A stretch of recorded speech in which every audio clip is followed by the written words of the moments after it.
Hello students. So now let's start with eukaryotic cell. Last class में हमने chapter 8 start करा था and we had completed up to prokaryotic cell. So I hope सबने prokaryotic cell का जो structure है वो अच्छे से read कर लिया होगा. And prokaryotic cell में हमने उसके जो main parts थे different type of cell envelopes, then mesosome, then nucleoid, 70s type of ribosome, different type of movement structures like we had flagella, cilia, pilus, वो सब हमने last class में discuss किया था. Now today we are starting with the eukaryotic cell. So before we start our presentation, we have to thank www.bankofbiology.com because we are using their PDF. अब जब भी हम यूकैरियोटिक सेल की बात करेंगे तो वह first of all let's try to split this word to understand its meaning. तो यू वर्ड का मतलब होता है न्यू और true. Okay. Karyon word का लैटिन में मीनिंग होता है न्यूक्लियस. सो ऑल दो cells which have true type of nucleus और new type of nucleus they will be known as eukaryotic cell. अब ये न्यू या ट्रू टाइप ऑफ न्यूक्लियस का मीनिंग होता है कि जो न्यूक्लियस है it should be covered by its own separate nuclear membrane. If you remember prokaryotes के केस में दिस वाज एब्सेंट. वहाँ पे जो न्यूक्लियस था जेनेटिक मटेरियल था it was not covered by its own separate membrane. But जितने भी higher organism है हमने ऑलरेडी डीओई क्लासेस में 5 किंगडम क्लासिफिकेशन कर लिया है. तो पहला जो हमारा फर्स्ट किंगडम है that is a kingdom Monera. उसमें प्रोकैरियोट्स होते हैं. बाकी के हमारे जितने 4 किंगडम हैं प्रोटिस्टा, फंजाई, प्लांटे, एनिमेलिया, वो सारे यूकैरियोट्स हैं बिकॉज वहाँ पे जो न्यूक्लियस है it is covered bye it's separate nuclear membrane. तो दिस टाइप ऑफ कंडीशन जिसमें और जो न्यूक्लियस है it is covered bye its own nuclear membrane, this is called new or true nucleus. So all these cells will be called eukaryotic. तो 5 kingdom में से सिर्फ एक किंगडम प्रोकैरियोटिक है that is a kingdom Monera. Remaining 4 kingdoms have eukaryotic members. अब जब भी eukaryotic members की हम बात करेंगे क्योंकि उसमें मेम्ब्रेन बाउंड न्यूक्लियस है ऑर्गेनल्स है तो obviously it will be quite different in structure with respect to the prokaryotic cell. इसमें बहुत सारे कॉम्प्लेक्स लोकोमोटरी और साइटोस्केलेटन स्ट्रक्चर्स होते हैं. अभी हम उसको डिस्कस करेंगे वन बाय वन. ओके. जैसे सीलिया है, फ्लैजेला है, उसका पूरा डिटेल स्ट्रक्चर हमें डिस्कस करना है. देन ये वाले सेम डायग्राम है जो आपने 9th या 10th में आई गेस प्लांट सेल और एनिमल सेल में करे थे. वहाँ पे you had studied the structure of plant cell, typical structure of animal cell. तो ये वही वाला है. अभी तो लॉकडाउन है otherwise we could have made the slide of onion peel. तो अनियन पील सेल्स हो जाती हैं plant cell. We could have made a slide of cheek cells. तो चीक सेल्स हो जाती है एनिमल सेल्स. तो जो हमारा प्लांट सेल है आई होप यू रिमेंबर उसमें सबसे इंपॉर्टेंट है कि आउटसाइड में it is having a cell wall and that cell wall is made up of cellulose. Plant cells में वैक्यूल बहुत लार्ज इन साइज है, वेल डेवलप्ड है. We will discuss what is a function of this vacuole. And बाकी इसमें nucleus present है which is covered by nuclear membrane. Then ribosomes are present, mitochondria is present. Okay. Then we have plasmodesmata. These are the connections which join to plant cells together. ये already हम chapter 7 में कर चुके हैं. Then it is having R E R S E R. ये सारे organelles के जो फंक्शन है in detail we will be discussing them one by one. When we see the structure of an animal cell तो जो सबसे पहली चीज़ हमें स्ट्राइक करती है कि यहाँ पे जो सेल वॉल है it is absent. Nucleus is covered by nuclear membrane. लेकिन अगर हम न्यूक्लियस को with respect to position differentiate करेंगे प्लांट सेल और एनिमल सेल में so you need to go back. तो यहाँ पे एक बहुत इंपॉर्टेंट चीज़ है which we tend to miss out is कि जो भी प्लांट सेल्स है बिकॉज उसमें vacuole is very large in size, well developed. तो जो न्यूक्लियस होता है वो सेल के सेंटर में नहीं होता, rather it is push towards the periphery. अगर आपने कभी 9th-10th में अनियन पील की स्लाइड ऑब्जर्व की होगी तो जो अनियन पील सेल होती है उसके बाउंड्री की तरफ, पेरिफेरी की तरफ न्यूक्लियस होता है. सो nucleus is push towards a periphery. So why the nucleus is pushed towards the periphery? Because vacuole is occupying a lot of space of the cell, and because vacuole is very large and well developed, so it will push the nucleus towards the periphery. But plant cell में तो ये वाली situation है. But animal cell में क्योंकि vacuoles बहुत small in size है, absent है, तो जो भी न्यूक्लियस होगा वो mostly we will be finding कि वो सेल के सेंटर में प्लेस्ड होता है. अगर हम चीक सेल की स्लाइड बनाएंगे, चीक सेल्स की शेप कुछ फिक्स नहीं होती, तो बिल्कुल सेंटर में we will be able to see the nucleus. So in majority of the animal cell, because vacuole is not so well developed, so we are finding that the nucleus is situated exactly in the centre. तो आपको reason भी पता होना चाहिए कि plant cell में क्यों nucleus periphery में पुश्ड होता है, और एनिमल सेल्स के केस में why the nucleus is present exactly at the centre. बाकी ऑर्गेनल्स वही हैं, इनका स्ट्रक्चर हम वन बाय वन डिस्कस करेंगे डिटेल में। Like we are having Golgi apparatus, we are having smooth endoplasmic reticulum, rough endoplasmic reticulum, mitochondria, ribosome, lysosome. So we will be discussing the functions of these various organelles one by one. But यहाँ पे animal cell में एक organelle extra है, that is a pair of centriole जो कि plant cell में absent था. So you have to write at least 6 differences between plant cell and animal cell. I think आपने class 10 में भी करा होगा, easy है. So I'm giving you one home assignment that you have to tabulate 6 differences between a plant cell and animal cell. तो जब भी question में word tabulate use होगा, इसका मतलब आपको differences paragraph form में नहीं लिखने, rather you are supposed to write the differences in a tabular form. Table बना के आपने differences लिखने. So how many differences you have to write between plant cell and animal cell? 6. I think ये सबको पता ही होता है.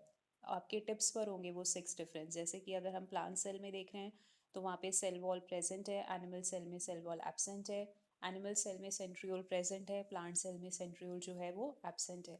देन प्लांट सेल्स में plastids that is chloroplast present होता है, with by which they can prepare their own food by the process of photosynthesis.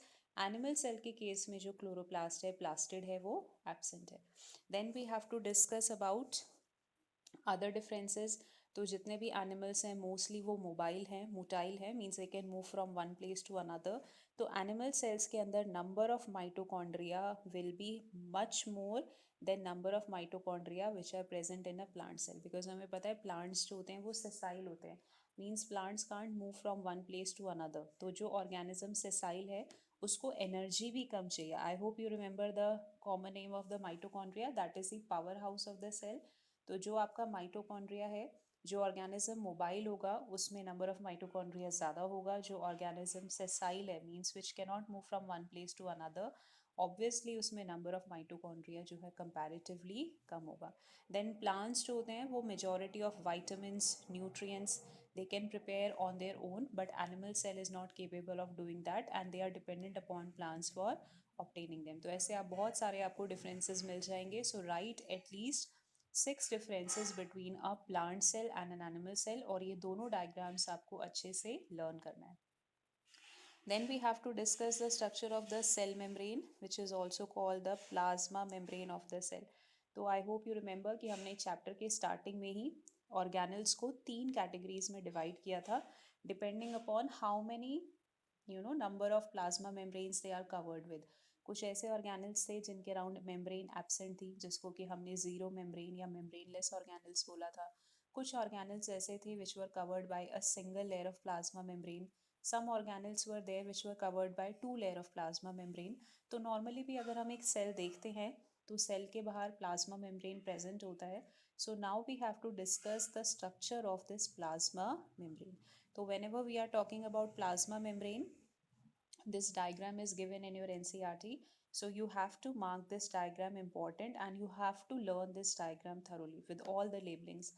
Bio में आप जब भी कोई डायग्राम लर्न करोगे आपको लेबलिंग्स के साथ लर्न करना है, otherwise you will tend to lose your marks in the exam. तो यहाँ पे we have to now discuss the structure of the plasma membrane. तो प्लाज्मा मेम्ब्रेन जो है अभी डिस्कस करेंगे. It is actually made up of 2 main molecules. एक तो फर्स्ट इसमें होता है lipids, okay, and these lipids are present in 2 layers, इसीलिए यहाँ पे वर्ड लिखा है lipid by layer. By word का मतलब ही होता है 2, तो जो लिपिड्स हैं वो 2 लेयर्स के फॉर्म में अरेंज्ड है. देन जो सेकेंड मोस्ट इंपॉर्टेंट मॉलिक्यूल है दैट इज दी प्रोटीन. तो 2 मेन मॉलिक्यूल्स हैं जो कि लिपिड्स में प्रेजेंट है, प्लाज्मा मेम्ब्रेन में प्रेजेंट है. First one is the lipid, second one is the protein, okay. Then जो लिपिड्स हैं उसका स्ट्रक्चर हमें डिस्कस करना है. We have to discuss the structure of the lipid in great detail, because ये जो लिपिड है it is responsible for conferring various properties on the plasma membrane. So now let's discuss that structure.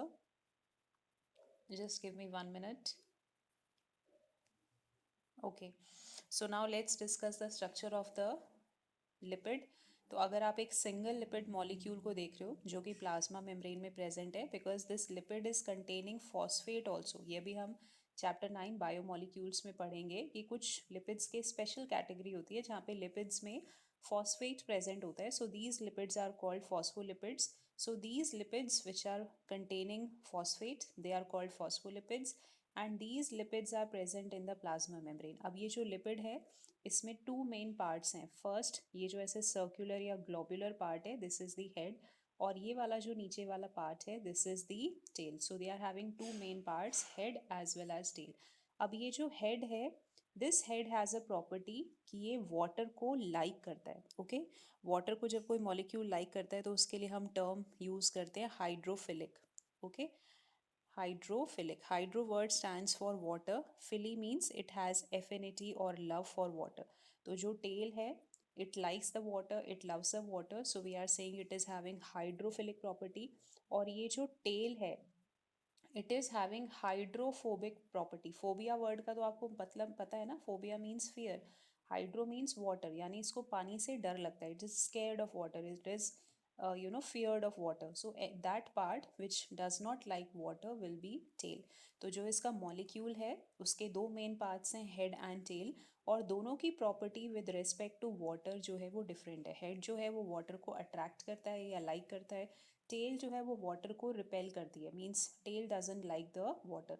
अगर कोई भी ऐसा molecule है जिसके दोनों एंड्स की property with respect to water different है, then that type of molecule will be called amphipathic in nature. Amphipathic means, amphi word का मीनिंग क्या होता है, बोथ. एम्फीबियंस में भी हम ये टर्म यूज करते हैं. पैथिक मीन्स कि जो एंड्स हैं उनकी प्रॉपर्टीज डिफरेंट है. तो यहाँ पे जो हमारा फॉस्फोलिपिड मॉलिक्यूल प्लाज्मा मेम्ब्रेन में प्रेजेंट है वो एम्फीपैथी नेचर शो कर रहा है.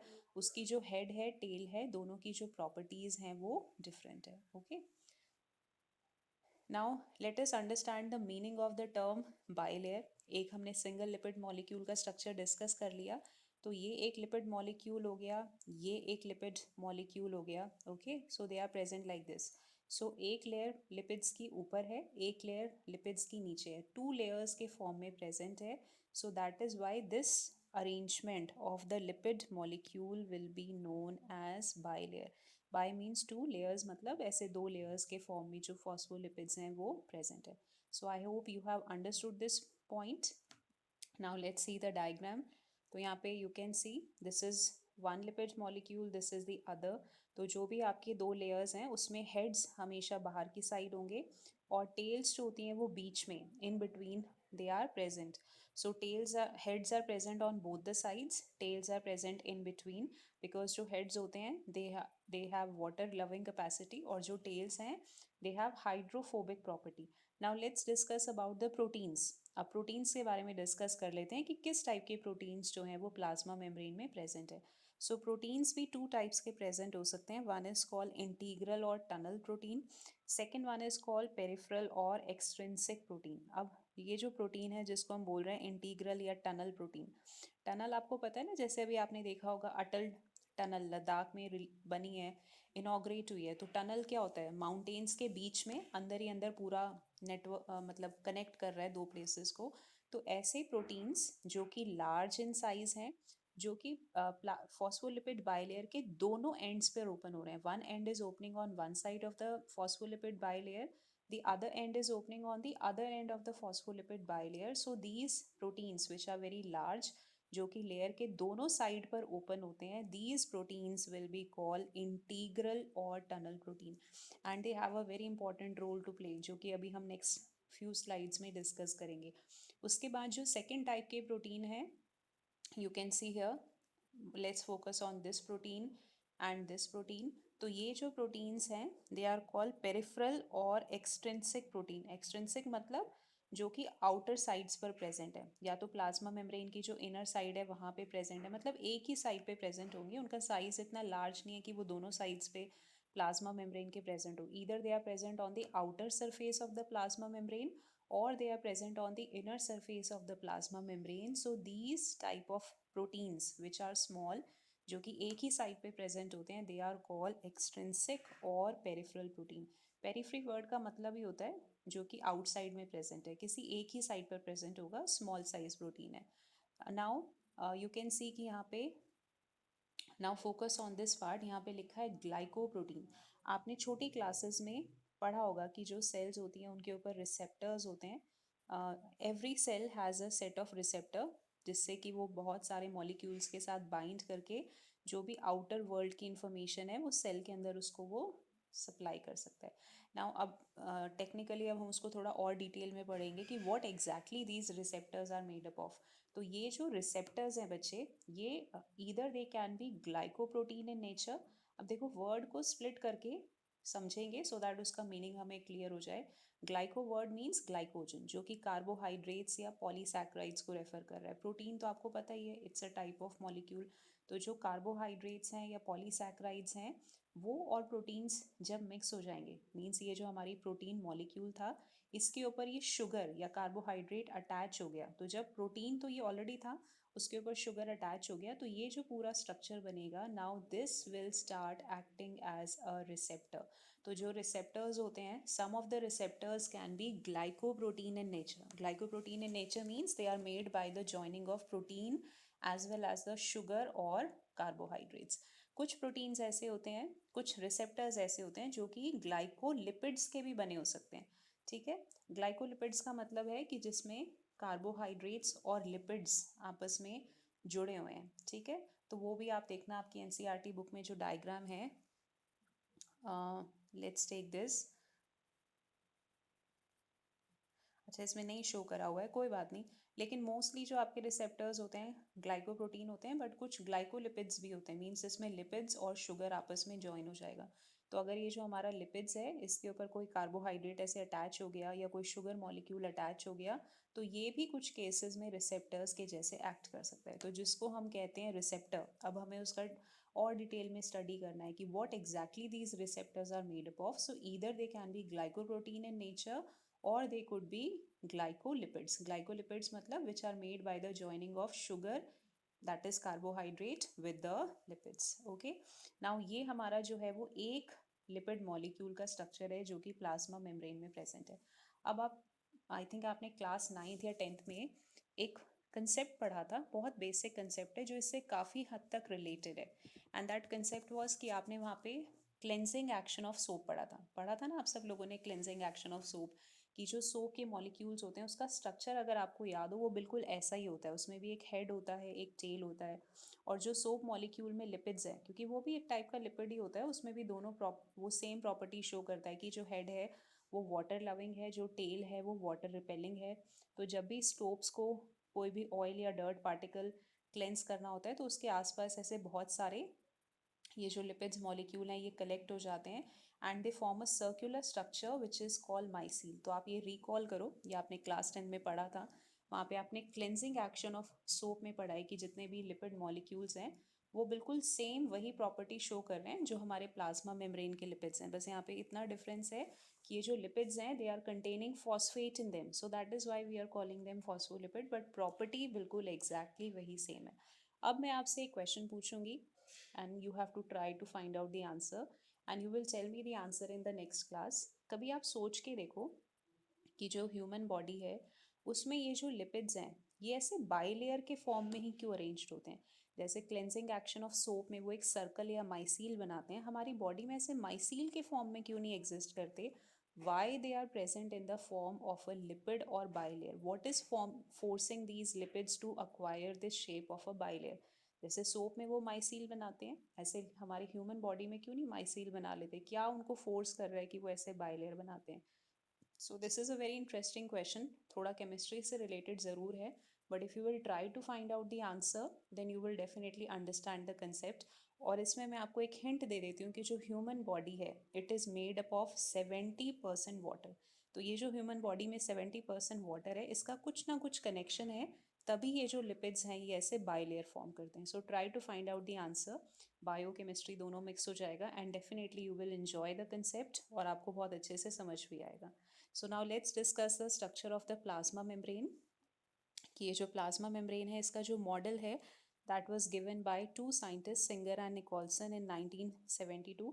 तो उन्होंने एक मॉडल दिया था, ठीक है, उस मॉडल का नाम था protein icebergs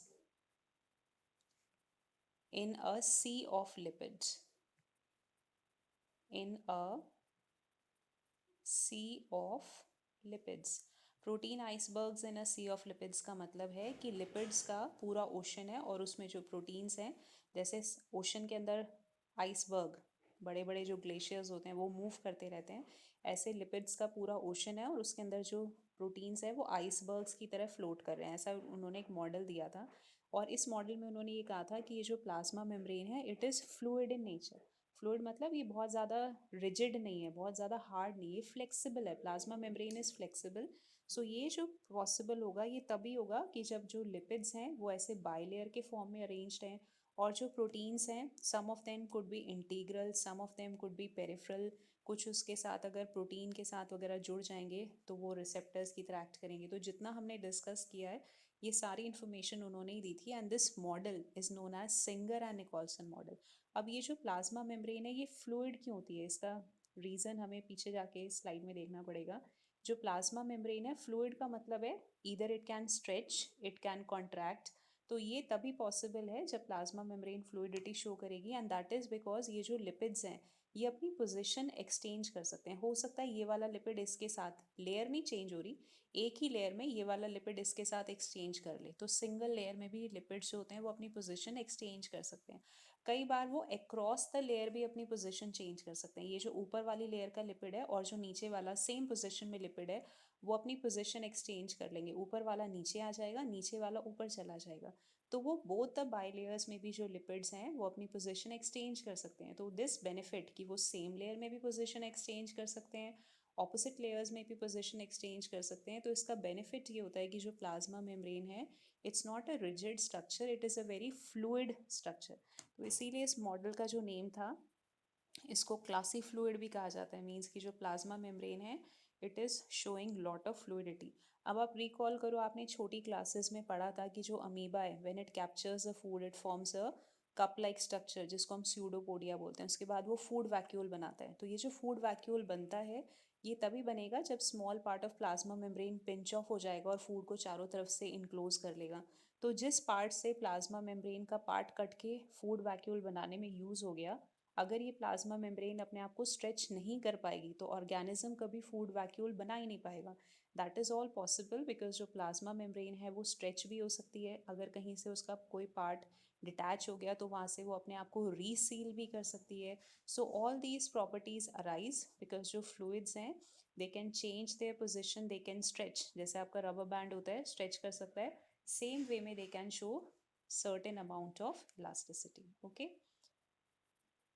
then we have to discuss कि how the molecules are transported across the plasma membrane. जो भी मॉलिक्यूल्स हैं वो कैसे मूव करेंगे अक्रॉस द प्लाज्मा मेम्ब्रेन। तो यहाँ पे दो टाइप के मॉलिक्यूल्स को हमें स्टडी करना है। एक होता है neutral molecule and the other one which we are having that is the polar molecules. Okay, neutral molecules वो होते हैं बच्चे जिसके ऊपर ओवरऑल चार्ज है ज़ीरो। ओके, कोई भी ऐसा मॉलिक्यूल है जिसके ऊपर ओवरऑल चार्ज है zero that will be called neutral molecule.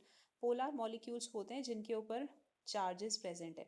जैसे आपने पढ़ा होगा, केमिस्ट्री में पढ़ते हैं कि अगर हमारे पास वाटर है और हम उसमें NaCl ऐड कर देते हैं, if you try to dissolve salt in water, तो जैसे ही NaCl वाटर में जाएगा तो NaCl जो है वो आयंस में कन्वर्ट हो जाएगा। Na पॉजिटिव केटाइन बन जाएगा, Cl नेगेटिव उसका आयन बन जाएगा, नेगेटिव आयन या एनाइन फॉर्म हो जाएगा।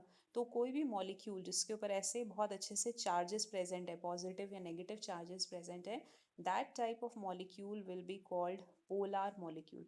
तो ये दोनों टाइप के जो मॉलिक्यूल्स हैं इनकी मूवमेंट जो होती है अक्रॉस द प्लाज्मा मेम्ब्रेन वो सेम नहीं होती है, वो डिफरेंट होती है। So now we have to discuss कि how these two different type of molecules will move across the plasma membrane. अब इसमें सबसे पहले है दो टाइप के हमें ट्रांसपोर्ट मैकेनिज्म स्टडी करने हैं, एक्टिव ट्रांसपोर्ट, पैसिव ट्रांसपोर्ट। तो इसी में जो हमने पीछे दो टर्म्स पढ़ी हैं उन्हीं मॉलिक्यूल्स के रेस्पेक्ट में वी विल सी। तो इसमें सबसे पहले देखते हैं पैसिव ट्रांसपोर्ट। ठीक है, अब पैसिव ट्रांसपोर्ट का मतलब है जैसे कि आपने डिफ्यूजन तो ऑलरेडी पढ़ा हुआ है। Okay, you have studied diffusion in class 9th और 10th। तो वहाँ पे आपने पढ़ा था कि जो डिफ्यूजन होता है it means molecules are moving from high concentration to low concentration.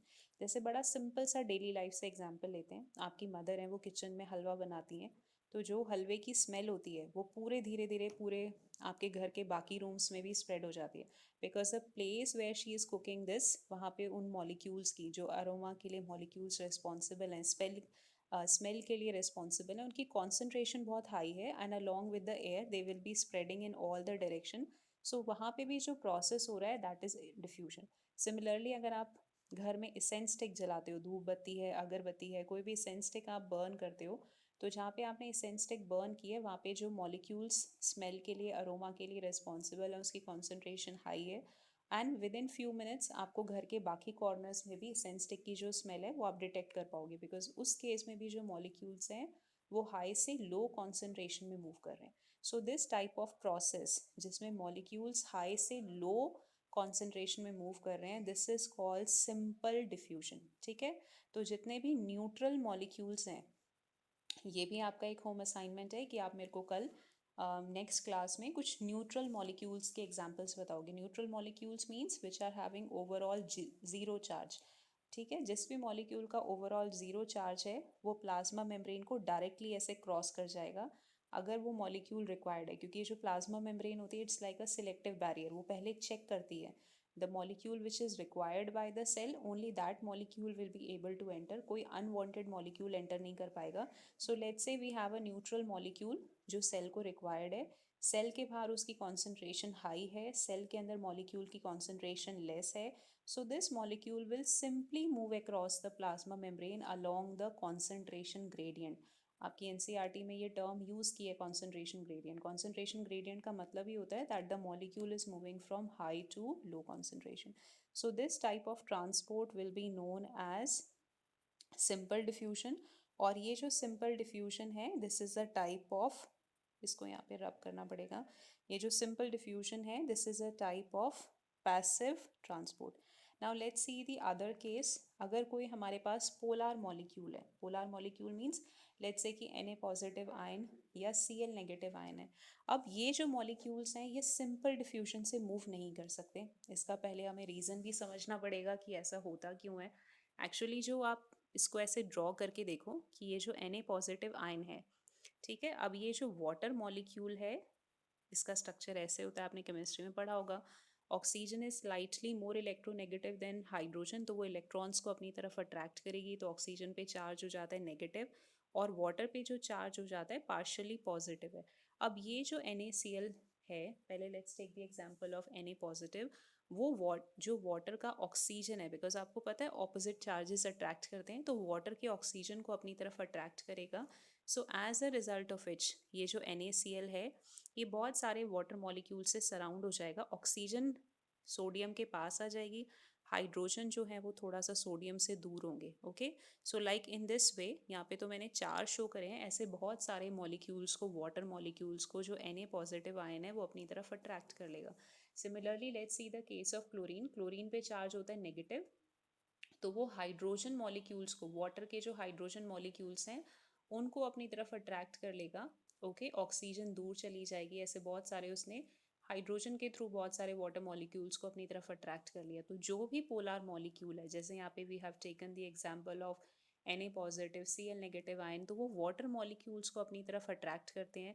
And we know कि जो लिपिड की बाइलेयर है, स्पेशली जो लिपिड की ये बाइलेयर में टेल्स प्रेजेंट है, दीज टेल्स आर हाइड्रोफोबिक, इनको वाटर पसंद ही नहीं है, they do not like water at all. तो क्योंकि ये जो पोलर मॉलिक्यूल्स हैं ये वाटर को अपनी तरफ अट्रैक्ट कर रहे हैं, वाटर उसके साथ अटैच हो रहा है, तो ऑब्वियसली ये जो प्लाज्मा मेम्ब्रेन की लिपिड बाइलेयर है it will not allow them to cross directly. उस केस में फिर ये जो हमने टनल प्रोटीन डिस्कस किए थे वो टनल प्रोटीन्स उनकी हेल्प करेंगे। जैसे लेट्स से कि यहाँ पे Na पॉजिटिव आयन की जो कॉन्सेंट्रेशन है आउटसाइड द सेल वो हाई है, inside the cell Na positive ions की कॉन्सेंट्रेशन जो है वो लो है, तो कॉन्सेंट्रेशन ग्रेडियंट तो फेवर कर रहा है, मीन्स मॉलिक्यूल को हाई से लो जाना, it can easily go, but because it is attracting lot of water molecule तो वो डायरेक्टली क्रॉस नहीं करेगा। With the help of a tunnel protein ये जो Na पॉजिटिव आयन है वो सेल के अंदर एंटर हो जाएगा। तो दिस टाइप ऑफ ट्रांसपोर्ट जिसमें मॉलिक्यूल कॉन्सेंट्रेशन ग्रेडियंट के अक्रॉस ही मूव कर रहा है, बट एक टनल प्रोटीन की हेल्प उसको चाहिए to move across the plasma membrane. This type of process will be called facilitated diffusion. तो जो न्यूट्रल सल्यूट है, न्यूट्रल मॉलिक्यूल है, वो तो सिंपल डिफ्यूजन से मूव कर जाएगा, लेकिन जो पोलार मॉलिक्यूल है वो डायरेक्टली नहीं क्रॉस करेगा, टनल प्रोटीन्स के थ्रू अपनी कॉन्सेंट्रेशन ग्रेडियंट के अक्रॉस मूव हो जाएगा. This will be called facilitated diffusion. अब दोनों टाइप के डिफ्यूजन में, चाहे सिंपल हो या फैसिलिटेट हो, क्योंकि मॉलिक्यूल कॉन्सेंट्रेशन ग्रेडियंट के क्रॉस मूव कर रहा है तो उसको कोई एनर्जी स्पेंड नहीं करनी होगी. No expenditure of energy is required. अब उसके बाद आते हैं third type of mol second type of transport which is called active transport. जैसे लेट्स टेक कि हमारे पास ग्लूकोज है. आउटसाइड द सेल ग्लूकोज की जो कॉन्सेंट्रेशन है वो लो है, इनसाइड द सेल ग्लूकोज की जो कॉन्सेंट्रेशन है वो हाई है. ठीक है. अब ग्लूकोज एक सेल के लिए बहुत इंपॉर्टेंट मॉलिक्यूल है, आपको पता है without glucose no cell can survive. तो अब ग्लूकोज सेल के लिए इंपॉर्टेंट है, बट जो कॉन्सेंट्रेशन ग्रेडियंट है वो उसकी मूवमेंट को फेवर नहीं कर रहा है, बिकॉज कॉन्सेंट्रेशन ग्रेडियंट तभी फेवरेबल होती है जब मॉलिक्यूल को हाई टू लो डायरेक्शन में मूव करना है. बट यहाँ पे तो ऑपोजिट हो गया, now the molecule has to move from low to high.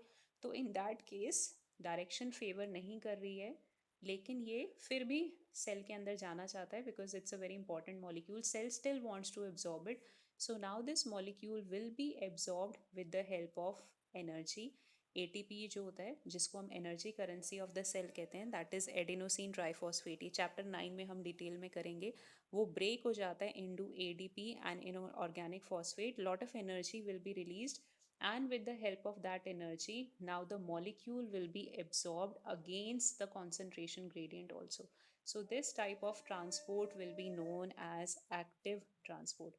तो एक्टिव ट्रांसपोर्ट तब होगा जब मॉलिक्यूल सेल के लिए बहुत इंपॉर्टेंट है, भले ही कॉन्सेंट्रेशन ग्रेडियंट फेवर नहीं कर रही, but still the cell wants to absorb it, so with the help of expenditure of ATP the molecule will be absorbed. Okay, तो ये जो हमने कंसेप्ट पढ़ा है वो इसी स्लाइड में है. You can discuss it, you can see this later on also. Now let's see the next part. Now we have to discuss about the cell wall. ठीक है. Cell wall हमें already पता है, it's a non living rigid structure. Non living means कि इसमें जो cells होते हैं they are already dead. Rigid का मतलब होता है कि बहुत hard है.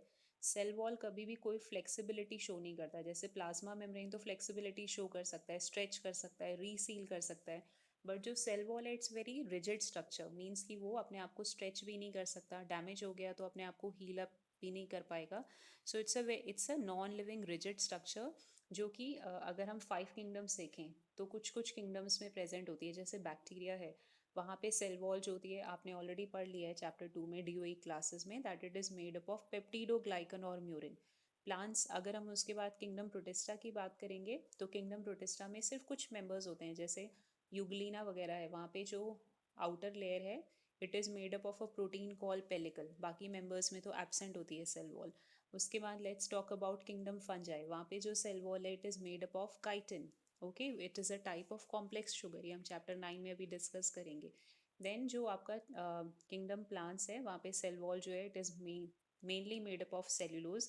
अगर हम लास्ट किंगडम की बात करेंगे, किंगडम एनिमेलिया, तो वहाँ पे सेल वॉल एब्सेंट है. तो अक्रॉस द 5 किंगडम अगर हम देख रहे हैं, so there is a lot of variation in the structure of the cell wall. अब उसके बाद नाउ लेट्स सी ये जो सेल वॉल है, अगर हम एल्गे या प्लांट्स का देख रहे हैं तो I have already told you कि वो सेल्यूलोज का बना हो सकता है. ये सारे डिफरेंट टाइप के कार्बोहाइड्रेट्स हैं, गैलेक्टन्स, मैनन्स का बना हो सकता है. सेम अगर हम प्लांट्स का देख रहे हैं तो वहाँ पे भी cellulose, hemicellulose, pectins, these are all different type of carbohydrates. So they are helping in the formation of cell wall. उसके बाद now let's see the structure of the cell wall. Okay, just give me 1 minute. Okay, now let's see कि what is the structure of the cell wall. जैसे let's see कि हमारी कोई plant cell है. Okay, इसके बाहर ये वाली हमारी पिंक कलर की जो है ये सेल वॉल प्रेजेंट है. ठीक है. तो प्लांट सेल ने जब फर्स्ट टाइम सेल वॉल बनाई, that cell wall will be called primary. ये प्राइमरी का सिंबल होता है बच्चे, 1 के ऊपर हम छोटा सा सर्कल लगाते हैं, this is the symbol for primary. तो जब प्लांट सेल ने फर्स्ट टाइम सेल वॉल बनाई है, that cell wall will be called primary. Let's say कि जैसे जैसे प्लांट सेल की एज बढ़ती जा रही है, अब ये जो प्राइमरी सेल वॉल है ये थिन हो गई. ठीक है। Now plant needs to make another cell wall. तो अब क्या होगा कि जो उसको एक और सेल वॉल बनानी है, तो जो भी उसकी फर्स्ट सेल वॉल थी, लेट्स से कि ये हमारी पहली वाली सेल वॉल थी प्राइमरी, उसके इनर सरफेस पे मतलब उसके अंदर वाली साइड पे एक और सेल वॉल बन जाएगी। तो ये जो सेल वॉल बनी है प्राइमरी सेल के इनर सरफेस पे, मीन्स जो हमारी प्राइमरी सेल वॉल थी उसके अंदर वाली साइड पे जो सेकेंड टाइम में सेल वॉल बनी है, this will be called secondary cell wall. ठीक है, ये हमारी हो गई secondary cell wall, means which has been formed at the second number. But ये जो सेकेंड नंबर वाली सेल होती है प्राइमरी के बाहर नहीं बनती है, rather it is formed on the inner surface of the primary cell wall. उसके बाद अगर प्लांट को रिक्वायरमेंट है तो हो सकता है कोई टर्शरी भी बन जाए, जो थर्ड टाइम पे बनेगी सेल वॉल, वो सेकेंड्स के भी इनर सरफेस पे बन जाएगी। But majority of the plant में प्राइमरी और सेकेंडरी होता है। But in some cases you may also find tertiary cell wall. तो जब भी कोई प्लांट सेल है जिसके आसपास इतनी सारी सेल वॉल्स की लेयर प्रेजेंट है, प्राइमरी भी है, सेकेंडरी भी है, टर्शरी भी है, तो आपको अगर दो सेल्स के बीच में किसी मॉलिक्यूल को एक सेल से दूसरे सेल में ट्रांसफ़र करना है तो इतनी सारी लेयर्स के क्रॉस उसको मूव करना पड़ेगा। So it's a very difficult process. So उसको मिनिमाइज करने के लिए what the nature has done is कि दो सेल्स के बीच में एक गैप लाइक जंक्शन होता है, जो हम ऑलरेडी चैप्टर 7 में पढ़ चुके हैं, विच is called plasmodesmata, and with the help of this plasmodesmata the cytoplasm of the two plant cell is connected with each other। तो ये जो प्लाज्मोडेस्माटा है it's a type of gap junction. जैसे animal cell में gap junction होता है वैसे plant cell में उसका काउंटर पार्ट है प्लाज्मोडेस्माटा, जिससे दो सेल्स का जो साइटोप्लाज्म है वो आपस में कनेक्टेड होता है, so that faster exchange of the molecule can occur within two plant cells. तो अगर हम देखेंगे, लेट्स से कि हमारी एक प्लांट सेल है जिसके अंदर बहुत सारी लेयर्स हैं, पहले आउटर प्राइमरी हो गई, फिर हमारी सेकेंडरी हो गई, फिर मे बी कुछ केस में टर्शरी हो सकती है। ये हमारी दूसरी प्लांट सेल है, इसमें भी primary secondary tertiary layers present है। दो प्लांट सेल्स के बीच में भी जो स्पेस होता है वहाँ पे भी कैल्शियम कार्बोनेट की एक लेयर प्रेजेंट होती है। दो प्लांट सेल्स आपस में कनेक्टेड कैसे होंगे? With the help of this layer, and this layer is actually called middle lamella. Okay, middle lamella जो लेयर है वो दो प्लांट सेल्स को आपस में कनेक्ट करती है and it is made up of calcium carbonate. और इनके बीच में जो कनेक्शन का काम होता है वो ये जो येलो कलर से स्ट्रक्चर दिखा है, this is the plasmodesmata which will be connecting the cytoplasm of the two plant cells. तो इसको एक बार थोड़ा सा डायग्राम बना के आप क्लियर कर लेना। ये कंसेप्ट कई बार इसके ऊपर बहुत सारे आपको क्वेश्चंस मिल जाएंगे नीट में या अदरवाइज ऑल्सो। तो आपको पता होना चाहिए कि जो प्राइमरी लेयर होती है it is present on the outermost side, उसके इनर सरफेस पे सेकेंडरी होगी, सेकेंडरी के इनर सरफेस पे जो है वो टर्शरी लेयर होगी। उसके बाद now let's discuss the functions of the cell wall, कि सेल वॉल के फंक्शंस क्या होते हैं। ऑब्वियसली सेल वॉल अगर हार्ड और रिजिड है तो वो सेल को उसकी शेप मेंटेन करने में हेल्प करेगी। इतनी हार्ड और रिजिड है तो कोई भी प्लांट के ऊपर बैक्टीरिया फंजाई अटैक नहीं कर पाएगा जल्दी से, कोई भी प्लांट इंसेक्ट उसके ऊपर अटैक नहीं कर पाएगा। So it is providing lot of mechanical protection. Cell और सेल को आपस में इंटरेक्शन करने में भी हेल्प करता है। जो मिडल लैमेला है वो दो सेल्स को आपस में, प्लांट सेल्स को आपस में कनेक्ट कर रहा है और ये अनवांटेड मॉलिक्यूल्स को भी सेल के अंदर एंटर नहीं करने देता है। So these are some of the functions of the cell wall and we have already discussed कि across the 5 kingdom, animal kingdom को छोड़ दो बाकी हर किंगडम में cell wall in one form और the other form is present, बस उसकी जो केमिकल कॉम्पोजिशन है वो आपकी डिफरेंट होती है। So I request you all कि आप अपनी एनसीईआरटी बुक निकालो। आज हमने ज़्यादा टॉपिक करे ही नहीं है, सिर्फ प्लांट सेल और एनिमल सेल का डिफरेंस करा है, प्लाज्मा मेम्ब्रेन करा है, सेल वॉल करा है। Only 2 or 3 topics we have done, hardly 2-3 pages are there, so read them thoroughly and whatever your doubts are there we will discuss them in the next session. Thank you students.